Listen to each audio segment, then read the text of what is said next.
বিশ্বকাপের আসরে ব্রাজিলের দ্বিতীয় ম্যাচ হাইতির বিপক্ষে নেইমার জুনিয়র থাকবেন না, এটা এক প্রকার নিশ্চিত। শুরুর একাদশে রাফিনহা দিয়াজের না থাকা নিয়েও একটা শঙ্কা তৈরি হয়েছে, তার কারণ তার পায়ে ফোসকা পড়েছে। শেষ পর্যন্ত অপেক্ষা করতে হবে। যদি তিনি না থাকেন তাহলে এই একটা কারণের হয়তোবা রাফিনহা দিয়াজকে আমরা সেরা একাদশে দেখতে নাও পারি। হাইতির বিপক্ষে যে ম্যাচ, এই ম্যাচটা ব্রাজিলের জন্য কতটা গুরুত্বপূর্ণ, এই প্রশ্নটা এই মুহূর্তে তোলাটা খুবই অবান্তর হবে। তার কারণ প্রথম ম্যাচে প্রত্যাশিত জয় থেকে ব্রাজিল অনেকটা দূরে ছিল এবং দ্বিতীয় ম্যাচে যদি জয় না পায় তাহলে বিশ্বকাপ যাত্রা কতটা কঠিন হয়ে যাবে ব্রাজিলের জন্য সেটা আর নতুন করে বলার অপেক্ষা রাখে না। তবে একটা সুসংবাদ আমি আপনাকে দিতে চাই, সেটা হলো হাইতি প্রথম ম্যাচে স্কটল্যান্ডের বিপক্ষে হেরে যাওয়ার কারণে এই ম্যাচ তাদের জন্য এক প্রকার জেতাটা অপরিহার্য হয়ে গেছে। কেন অপরিহার্য বললাম?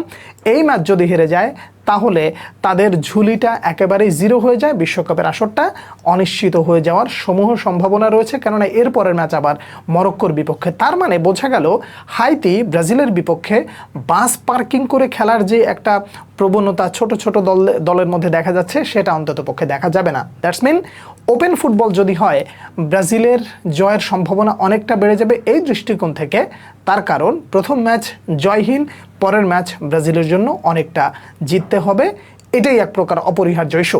এখন এই জায়গায় ব্রাজিলের একটা ব্যাপার ভালো করে মাথায় রাখতে হবে যে হাইতির বিপক্ষে শুধু আমাদের জয় না, বরং একটু প্রত্যাশিতভাবে বেশি গোলের জয়টাই আসলে খুবই প্রয়োজন। তার কারণ গ্রুপ চ্যাম্পিয়ন হইতে হইলে এই ম্যাচটায় একটু বেশি স্কোর করে নিজেদের জায়গাটা একটু পাকাপোক্ত করে রাখতে হবে। এরপরে যে ম্যাচ স্কটল্যান্ডের বিপক্ষে, সেখানে যদি ছোট ব্যবধানেও জেতা হয় তাহলে খুব একটা প্রভাব পড়বে না। আশা করা যায় যে ব্রাজিল গ্রুপ পর্বে চ্যাম্পিয়ন হয়ে পরের রাউন্ডে যাবে। আর যদি কোনোভাবে গ্রুপ রানার আপ হয় তাহলে পরের রাউন্ডে যেই একটা শক্ত প্রতিপক্ষের বিপক্ষে ব্রাজিলকে ফেস করতে হবে। এবার এক্সপেক্টেড লাইন আপ নিয়ে যদি আপনি আমাকে প্রশ্ন করেন তাহলে এই জায়গাটায় রাফিনহা দিয়াজের যে ব্যাপারটা আপনাকে বলেছি সেইটা ছাড়া স্কোয়াডের 3টা পরিবর্তন নিয়ে মোটামুটি আগে ভাগে আমরা কম বেশি মিডিয়ার থ্রুতে হোক বা বিভিন্ন জায়গা নজর দিয়ে আমরা মোটামুটি এটা জানতে পেরেছি। এখন শেষ সিদ্ধান্তটা কার্লো আনচেলত্তি নেবেন। ফরমেশনগত দিক দিয়ে কয়েকটা মিডিয়া কয়েকভাবে সংবাদ প্রকাশ করেছে। কেউ কেউ বলছেন 4-2-4 অ্যাটাকিং লাইনে খুব বেশি পরিবর্তন আনতে পারেন কার্লো আনচেলত্তি। আবার শেষ মুহূর্তে এসে কোনো মিডিয়াটা বলছে যে 4-2-3-1 এই ধরনের ফরমেশনেও যেতে পারেন কার্লো আনচেলত্তি। ফরমেশন যেটাই হোক, এক্সপেক্টেডলি পরিবর্তনের জায়গাটা হয়তোবা আপনি এতক্ষণে ধরে ফেলেছেন, সেটা হলো ইবানেজের জায়গায় আপনি দানিলোকে দেখতে যাচ্ছেন। রাফিনহা দিয়াজ যদি না থাকে তাহলে ওই জায়গায় এন্দ্রিক অথবা রায়ান, এই দুইজনের কাছে একটা অন্যরকম সুযোগ চলে আসবে নিজেদেরকে সর্বোচ্চ লেভেলের প্রমাণ করার যে আমি স্টার্টিং 11-এ থাকার যোগ্য।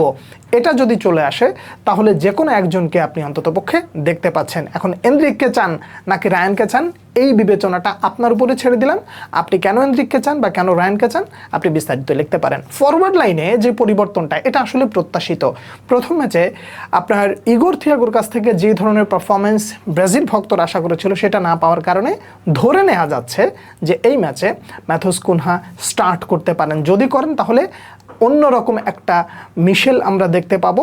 সেটা হলো ভিনিসিয়াস জুনিয়র এবং ম্যাথুস কুনহার সাথে সম্পর্কটা কেমন হয় এবং এই দুজনের লিঙ্ক আপ বা সিনক্রোনাইজটা কেমন হয় এটা দেখার খুব বেশি জরুরি হয়ে পড়েছিল এবং এটা আপনার অন্ততপক্ষে দেখা যাবে ব্রাজিল বিশ্বকাপে কেমন করবে। এই জায়গাটা খুব ইম্পর্টেন্ট। তার কারণ গোল স্কোরিং জোন থেকে যদি গোল পাওয়া না যায় তাহলে সেটা ব্রাজিলের জন্য খুবই দুঃখজনক একটা ইস্যু হয়ে থাকবে। মিডফিল্ডে ক্যাসিমিরোর জায়গায় ফ্যাবিনহোকে বিবেচনা করলে কি খুব বেশি ক্ষতি হতো? দেখুন, প্রথম ম্যাচে ক্যাসিমিরোর কাছ থেকে যে ধরনের পারফরমেন্স আমরা আশা করেছিলাম, সবাই আশা করেছিল, সেই পারফরমেন্সটা তার কাছ থেকে পাওয়া না যাওয়ার কারণে আপনি হয়তো বা এই মুহূর্তে অনেকটা ব্যথিত হতেই পারেন। তার কারণ যে ক্যাসিমিরো সুলভ যে আচরণটা সবাই দেখতে চায় সেটা না পাওয়াটা যেমন দুঃখজনক, একই সাথে মিডফিল্ডের যেই রসদটা আসলে ব্রাজিল ভুগতেছে সেই জায়গাটা যদি এই ধরনের স্লো ফুটবল খেলা হয় তাহলে দলের জন্য অনেকটা ব্যাক পেইন তৈরি হয় এই জায়গাগুলোর কারণে। এখন হয়তো বা কার্লো আনচেলত্তি ক্যাসিমিরোকে এই জায়গাটায় আরেকবার চেষ্টা করে দেখতে পারেন। তবে সমাধানের কথা যদি আপনি বলেন তাহলে সেই ফ্যাবিনহোর উপরেই আপনার দিন শেষে ভরসা করতে হচ্ছে। কেননা প্রথম ম্যাচে ফ্যাবিনহো নামার পরে মিডফিল্ডের যে একটা মোটামুটি সমন্বয় সেটা মোটামুটি চোখে পড়েছিল। ব্রাজিলের এই ম্যাচটা থেকে আমার ব্যক্তিগতভাবে প্রত্যাশার জায়গা হলো ডিফেন্সের সলিডিটি এবং মিডফিল্ডের যে সমস্যা, এই সমস্যাটা চিরতরে এখান থেকে শেষ হওয়া দরকার। ডিফেন্সের সলিডিটির জায়গাটা হলো যে গ্যাব্রিয়েল মেঘালাস এবং মার্কুইনহোসের মধ্যে যেই একটা ফাটল আমরা দেখতে পেরেছিলাম, সেটা হলো আপনার মরক্কোর বিপক্ষে, যে একটু উপরের দিকে উঠে যাওয়ার কারণে হুট করে কাউন্টার অ্যাটাকে দুজনেই মোটামুটি মিস করেছিলেন। এখন এই মিসিংয়ের জায়গাটা অবশ্যই এখন থেকে সমাধান হইতে হবে এবং মিডফিল্ডে ক্যাসিমিরো এবং ব্রুনো গিমারাইজের কাছ থেকে যেই ধরনের প্রত্যাশিত বা এক্সপেক্টেড আপনারা পারফরমেন্স আশা করেন, সেইটা আসলে এই মুহূর্তে তাদের দেখানো উচিত এবং একই সাথে পুরো সিজনটা অর্থাৎ বিশ্বকাপের এই আসরটা মিডফিল্ডে যেন আর খুব বেশি নাড়াচড়া করা না লাগে, সেটার একটা ক্লিয়ার মেসেজ কার্লো আনচেলত্তি যেন পেয়ে যান, এটা আমার ব্যক্তিগতভাবে প্রত্যাশা থাকবে। যদি আমাকে প্রশ্ন করেন যে কটা গোল হতে পারে, আমি ব্যক্তিগতভাবে কখনো প্রেডিকশনে যাই না, তবে আজকের ম্যাচটায় আমাকে যদি প্রশ্ন করেন তাহলে উত্তরটা এভাবে দিতে চাই, গোল খুব সম্ভবত 2, 3, 4 এরকম, মানে বেশি গোল হবার সম্ভাবনা অনেক বেশি রয়েছে। ব্রাজিলের এই স্কোয়াডে আপনি ভিনিসিয়াস জুনিয়রকে মেইন ম্যান হিসেবে বিবেচনা করবেন অবশ্যই, কিন্তু অন্যান্য সাইডে যারা খেলবেন তাদের কাছ থেকে যদি প্রত্যাশিত পারফরমেন্স এবং প্রত্যাশিত সাপোর্ট যদি না পাওয়া যায়, তাহলে ব্রাজিলের জন্য বিশ্বকাপ যাত্রাটা আসলেই দুঃখ হবে। আর নেইমার ফিরে আসলে অবশ্যই ব্রাজিল জাতীয় দলে কিছুটা ভারসাম্য ফিরে আসবে বলে আমি ব্যক্তিগতভাবে মনে করছি। হাইতির বিপক্ষে ম্যাচ ব্রাজিল জিতবে, জেতার বিকল্প অন্য কোনো কিছু চিন্তা করার সুযোগ নাই।